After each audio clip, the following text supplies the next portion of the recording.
और रास लीला, हास्य रस, विचार रस, भक्ति रस, ये सब जो चर्चाएं की, ये सब तुम्हारे मन रूपी पक्षी को शब्दों के जाल में फंसाने के लिए।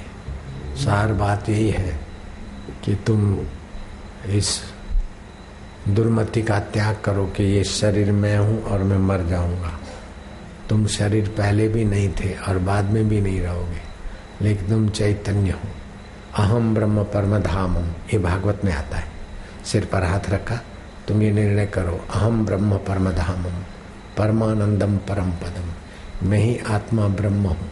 यहाँ जो चमचम चमक रहा है, स्फुरा रहा है चैतन्य, वही सबके हृदय में और सारे ब्रह्मांड में व्याप रहा है। अहम ब्रह्म परम धामम परमानंद परम पदम, परम पद में ही हूँ। मरने वाला शरीर अथवा बदलने वाला मन या बुद्धि में नहीं हूँ, मैं उसको जानने वाला। इस प्रकार अपने स्वभाव में स्थित हो जाओ, तुम्हारा मंगल हो पुत्र। और परीक्षित का अज्ञान मिट गया।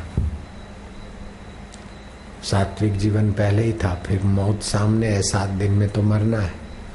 7 दिन तक उस महाबुद्धिमान राजा परीक्षित ने अन्न जल का त्याग कर दिया और कथा सुने और उसी विचार में पड़ा रहे। तो ज्ञान निष्ठा तो होनी है। 7 दिन के अंदर साक्षात्कार हो, ब्राह्मी स्थिति प्राप्त कर कार्य रहना शेष। भगवान के दर्शन हो जाए फिर भी साक्षात्कार करना बाकी रह जाता है, और साक्षात्कार कर लिया तो भगवान जी के दर्शन की, भगवान को तकलीफ देने की जरूरत ही नहीं। भगवान जैसे भगवान है वो साक्षात सच्चित आनंद में टिके।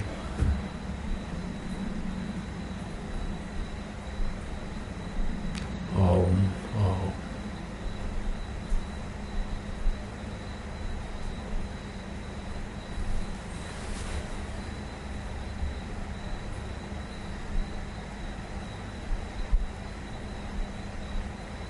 ओम ओम माधुर्य। ओम ओम सत्यम शिवम सुंदरम।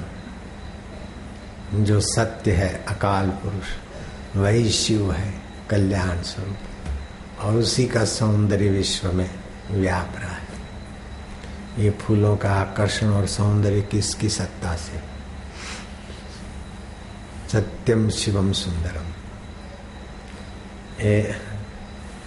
इस ढांचे में जो ज्ञान है, प्रेम है, समझ है, खुशी है, वो कहाँ से है?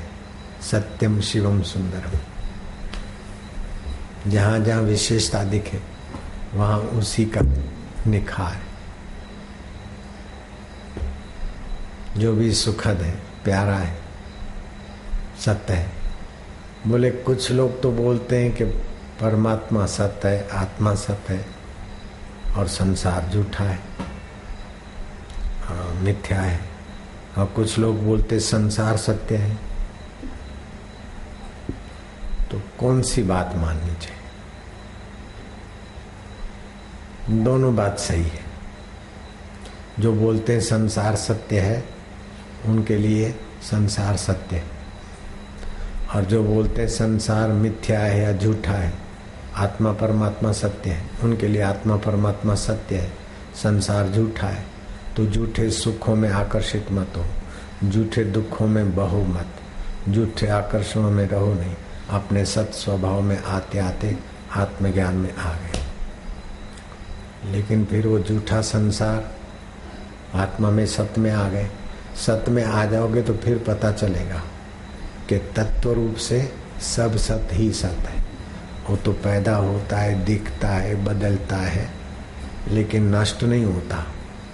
जैसे ये फूल है, दिखे हैं, तुमको लगेगा नष्ट हो गए, लेकिन इसके कण जहाँ से आए वहाँ चले जाएंगे। जल जली अंश में जाएगा, गंध गंध अंश में जाएगी। तो इस प्रकार कोई चीज नष्ट नहीं होती। बालू का एक दाना भी नष्ट नहीं कर सकते। उसको पाउडर बनाकर आंखों से ओझल कर सकते हैं, लेकिन वातावरण में रहेगा। ये उसकी सत्ता है। उसके घनीभूत में चेतनता भी छुपी है, आनंद भी छुपा है।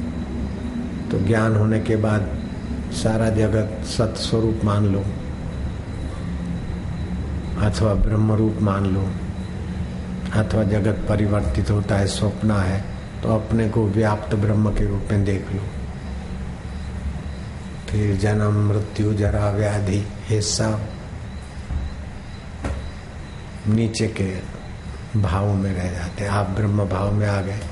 जैसे हेलीकॉप्टर उड़ा तो अब यहाँ से अपन जाए तो बाय रोड जाना हो तो गली गलियारे ये वो सड़क से ही जाना पड़ेगा, लेकिन हेलीकॉप्टर को गलियों की सड़कें ढूंढनी नहीं पड़ेगी, ऊपर से चला जाएगा।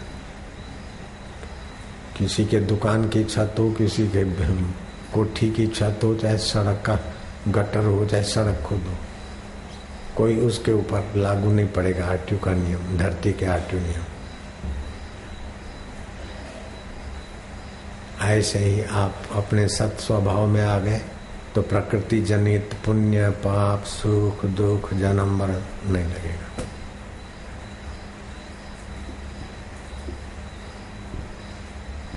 मुक्त आत्मा हो जाओगे, महान आत्मा हो जाएगी, तृप्त आत्मा।